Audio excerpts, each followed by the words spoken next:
પચાય પૂરો ના થયો સીધો જ રોડી વટાની તૈયારી કરો. ભલે તમને ખરાબ લાગે, હું એક માતૃત્વ ભાવથી બોલું છું. મારું બળે છે એટલે બોલું છું.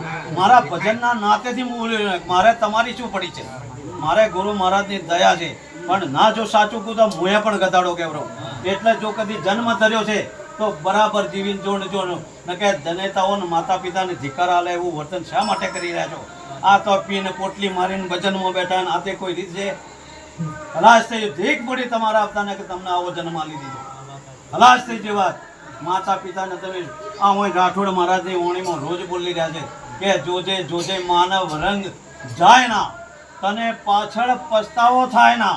હે કે તું સદગુરુ સાચા તું કે રંગારી તું ખોળજે, કે પેદલ પુરુષથી રંગાય ના, આ બીજો રંગી ના શકે.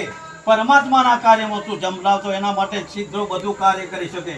જો તમે ગમે તો 18 આખા વિશ્વની અંદર દોડો, પણ કદાચ પૂજન સાચું છે તો પૂજન કોનું થાય? સંતો જ પૂજાતા છે.